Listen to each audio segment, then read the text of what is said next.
Is it better? Yes. Okay. Hello everyone, my name is Ivan. I will be talking about CoreVM. This is like a last minute talk, so it will only touch the guest interface, so the guest API, so the API that is used to write programs for CoreVM, and everything else. I mean, I will touch it a little bit, but I mean, it's kind of like it's a rabbit hole. So let's put it lightly. So what is CoreVM? There are many aspects to this technology, but the most important thing, I think for you and for our team as well, the CoreVM actually is a great benchmark for your whole system. And when you implement the CoreVM and run it for the first time, you will see a lot of bugs.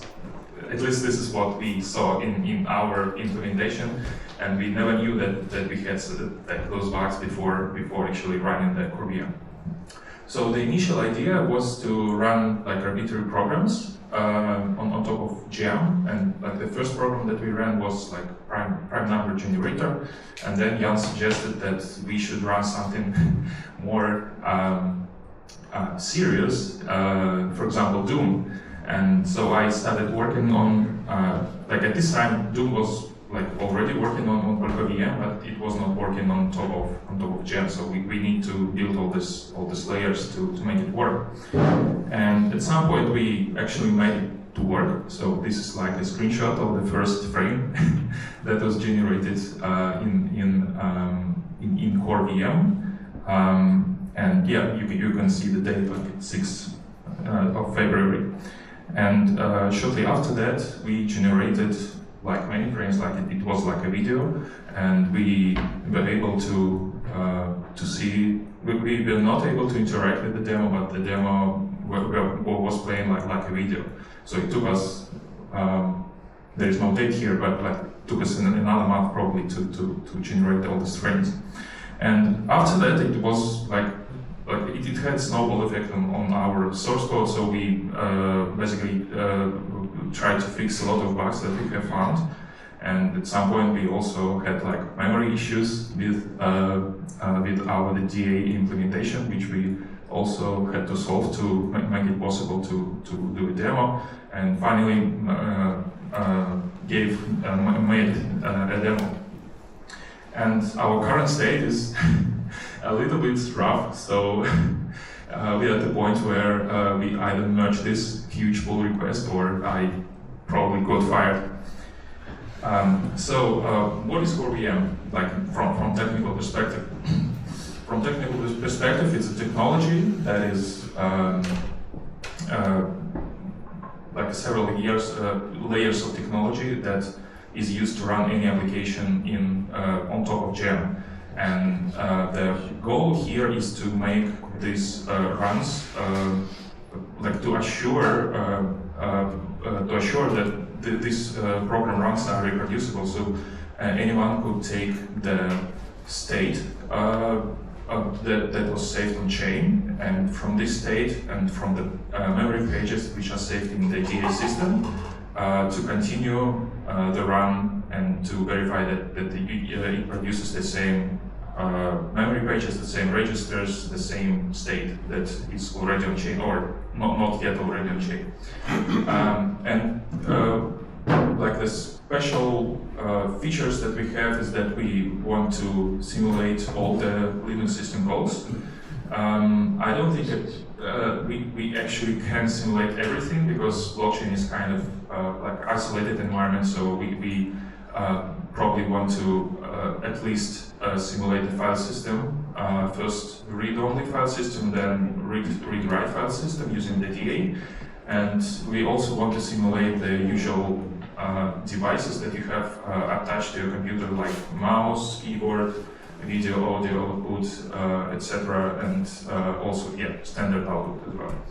So another feature is that the builder actually knows how to suspend it and resume the application. So you don't need to worry about this, and this is goes in contrast to many smart contracts that that are really like small programs, and their runtime cannot span the like several blocks.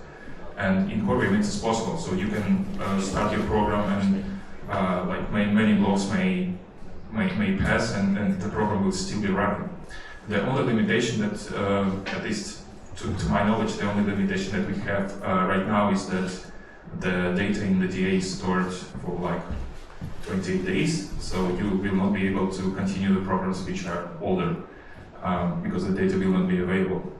And the calls that we use to implement the CoreVM is basically 3 host calls that are available in gem, which is machine, invoke, and expunge. Machine creates the inner virtual machine, expunge destroys it, and invoke basically tells the gem to run whatever instruction,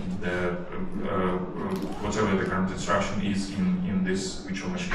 So every application runs in its own instance of CoreVM, and this instance is completely independent of any other instance, and it's even independent from the instance that is used to run gem. So it's kind of like, it's like Russian doll.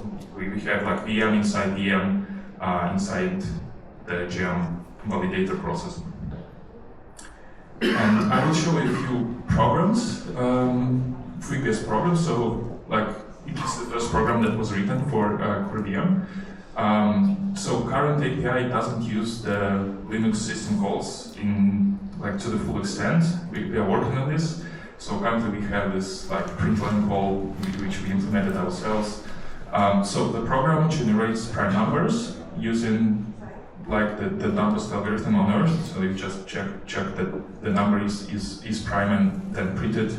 And a few important things here. So first of all, we use like almost infinite loop, like practically infinite loop. So we go from 0 to like the maximum 60-bit number. And this is by design. So this program is meant to be run infinitely, and you can like when you run out of gas, the CoreVM service saves the registers, saves the program counter, and also saves all the memory pages that was modified. And then you can continue execution like using this information in the next block, so in the next time slot, for example, or maybe later. So they will be saved for like 28 days. And another program is the video.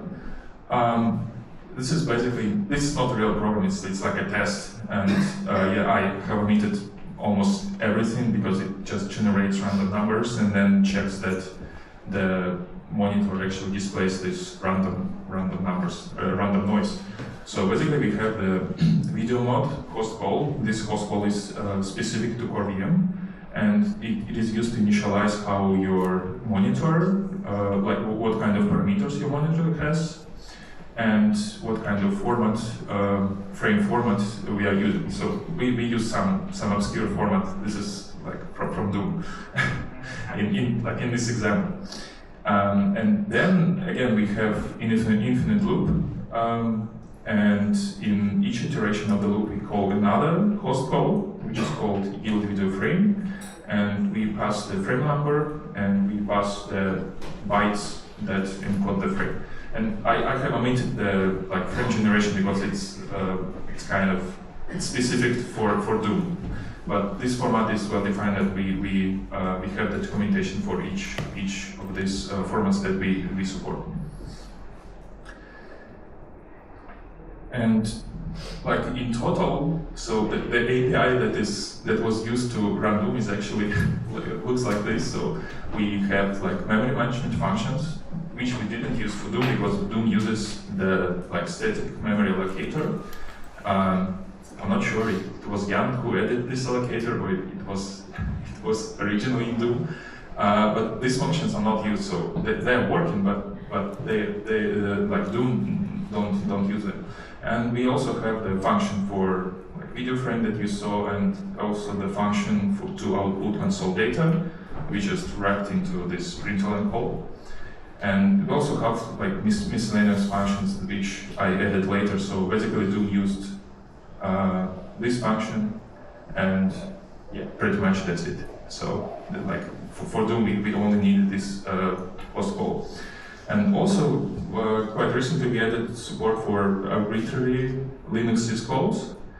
Currently, I think Jan implemented around 10 of them. It's like for system calls for reading the file, writing the file, opening, closing the file, and like etc. These are calls that are needed to run quick, which is like next step for us. And the repository is actually public, so you can check it out. It's called Polka ports, and we also have the SDK there. SDK is basically like a bunch of scripts that can be used to teach your compiler how to compile the code for CoreVM. Basically passes all the necessary flags to the compiler, so you can compile your code with one comment.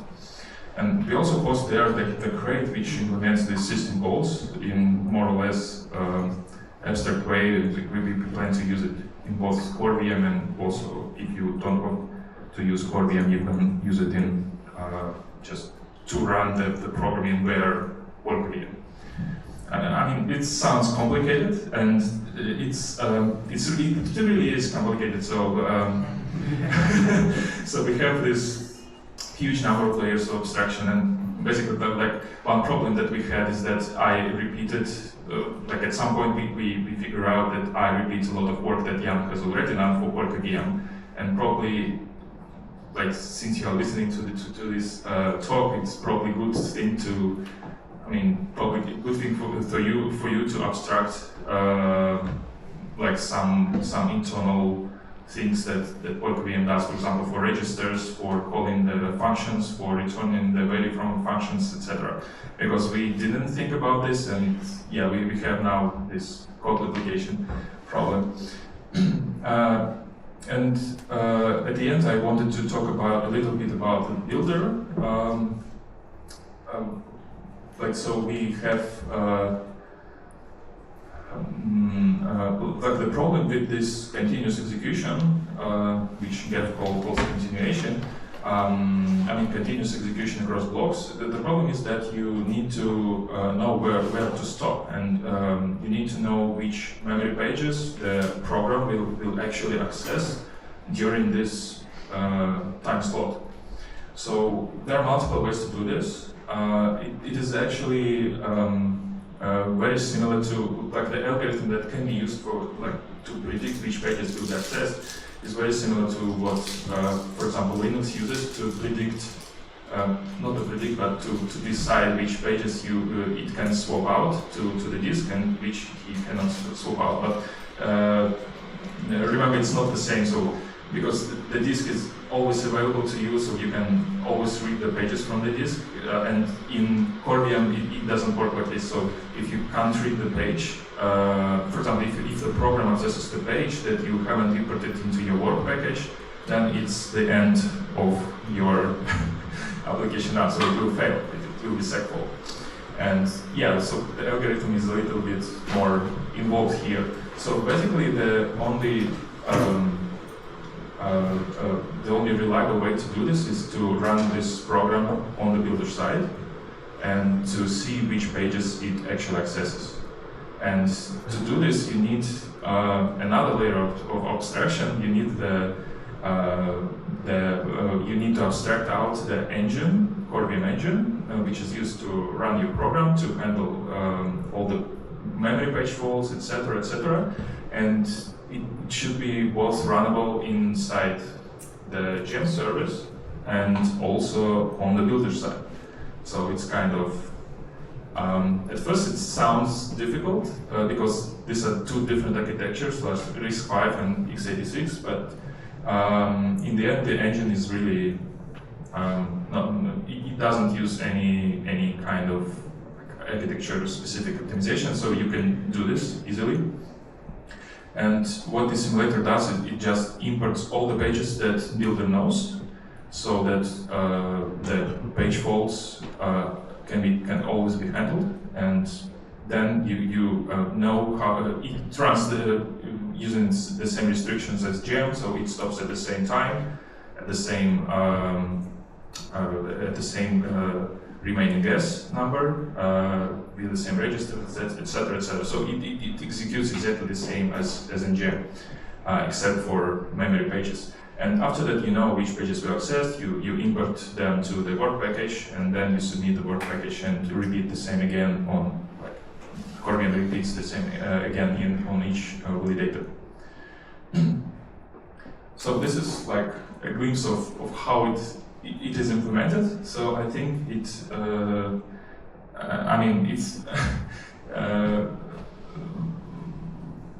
like probably it makes sense to have another like deep talk when after we implement Quake and after this becomes more or less stable, because currently it's as I said it's like a big rabbit hole, especially with all these system calls that you need to implement, and we have layers of abstractions again because of this simulator and because of the fact that we share the code with CoreVM and all of this stuff. I think it doesn't fit into this level. So what is our plans? What are our plans? Like the immediate plans is to make the Quake demo run. It already runs on CoreVM without any CoreVM stuff, and the only feature that is missing in CoreVM currently is the read-only file system support. So this is our immediate goal, and after that we need to provide more or less decent support for Rust STD to be able to run Rust programs without major changes. So the programs that will use our libc, and this libc will use our system call implementation, and basically you need to only recompile the program and then it can run on OpenGem without any changes to the source code. Of course, if your program uses like video output or audio output, then you need to do changes, but otherwise it should be more or less transparent. And yeah, if you know good challenge for us, like good program that can be challenging to run, so feel free to suggest. And I think this concludes my talk. Thank you very much.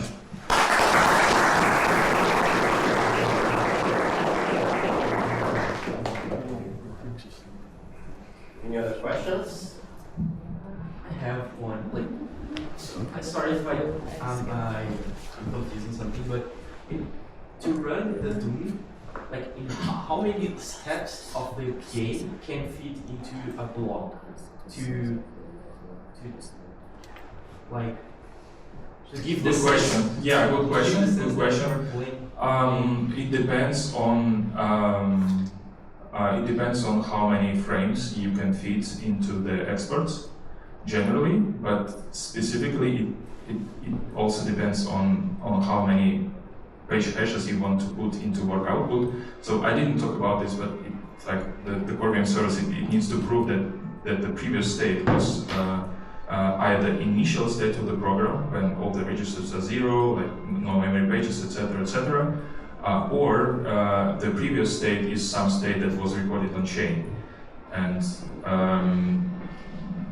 basically to record the state of chain, we record every page hash, the hash of every page that was allocated and was modified or read from during the execution. So it depends on so you're limited, and then these hashes need to be passed over work output, and work output was renamed yesterday into digest. So yeah, it's the same thing. And this work output is only 48 kilobytes, and hashes are 32 bytes each. So I mean, you can do the calculation, but I think we produced around 200 to 300 frames per work package. Yeah. Hi. So if I understand correctly, yeah. So the challenge is actually, okay, how much can you execute in one block, right? That's kind of one of the challenges. Yeah? And did I understand now correctly that the builder actually executes the code to a certain point that you know, okay, so much gas has been used in execution, and then at the end, you actually determine what has changed and what needs to be saved for the continuation in the next block, right? So you need to have a builder that actually, let's say, executes the code before it's being sent to Yeah, the chain. this is our current solution. So Yeah. I call it simulator. So my initial solution was different, but Gev says that I mean we need something reliable, and the only reliable way is to we only need to predict which pages we need to import, so that we haven't encountered a page fault which we cannot handle.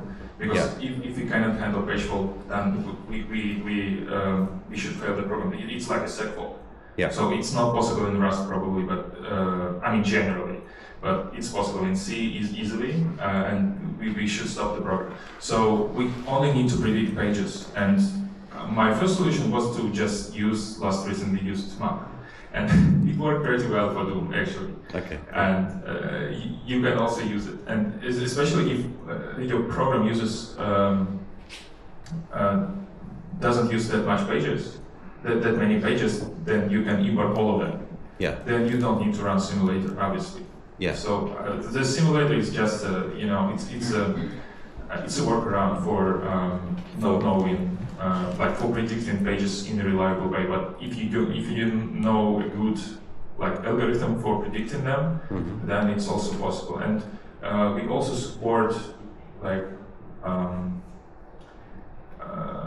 so basically you can turn off the simulator, and then the CoreVM service will stop the program with the outcome which is called page fault, and you will see at which address it faulted, and you can service the page fault in the builder. Yeah. But this is really slow. Yeah. You can imagine how slow it is. Yeah, so yeah. The turnaround, and you can actually trigger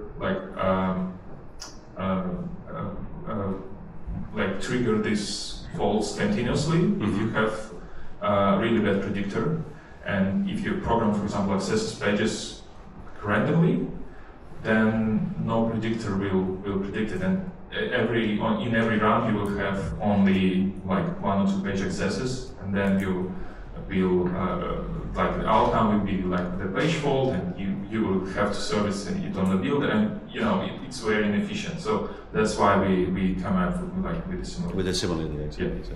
And the simulator also has instructions to actually export the pages at the end, right? Exports are not that important because the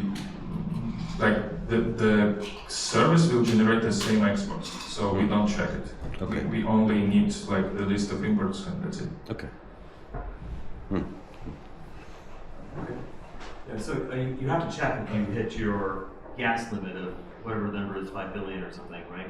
So how are you modifying Quake to say, I know I might be over I might be very close to the gas limit of 5 billion, I hit it, so therefore I should rewind back and just get to 4.9 something billion to say, okay, whatever I started out here up to this step in the program, I need to call that a work package. What's the strategy for doing Quake to work on the simulator? Yeah, thank you for your question.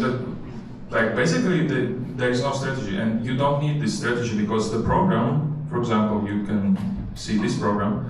The program never stops. The program doesn't know when CoreVM decided to stop it, and CoreVM can stop the program if it allocated too many memory pages, so that they don't fit into exports and into work output into the digest, and it can also stop when enough output was produced, because output is also exported.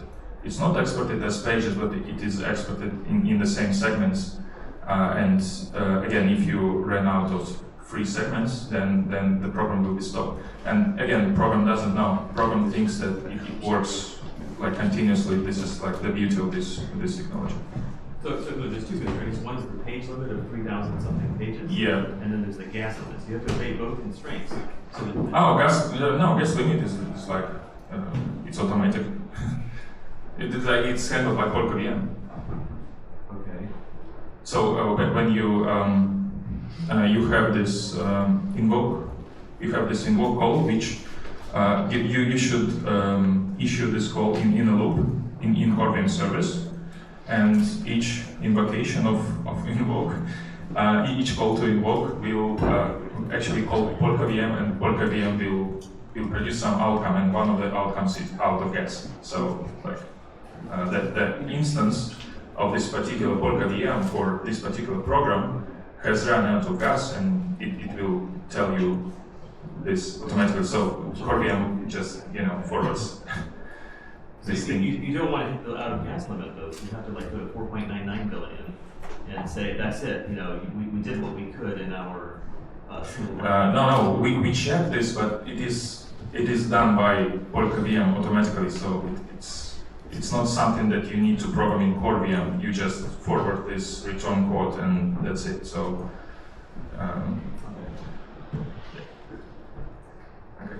So when Doom wants to write, when Doom wants to use video, do you need to modify Doom in any way for the video syscode, or where do you put the yield video? Yes. Unfortunately, or maybe not unfortunately, but like there is no Linux system call for video, because video is not part of the kernel. Video is just something like higher, and yeah, that's why we have our own host calls to manage this, and yeah, you need to modify the source code for this. In the future, we can like port SDL to use those systems, and then everything that is SDL will be able to automatically use it. But Yeah, sure. Maybe OpenGL, maybe like some kind of library which is more or less portable. I think OpenGL is more or less portable. Yeah. Okay. But yeah, Doom doesn't use OpenGL. Doom is like really old. So you still need to modify it, or maybe use it at the other. I think at some point we will support OpenGL or again some other library. I mean, OpenGL not really, but like some basic SDL that we will support that eventually. Yeah, nice. So that you will be able to recompile every like normal SDL and maybe program and just run.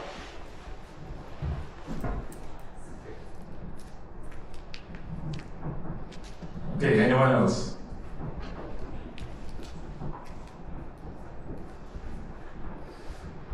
Okay then, thank you very much.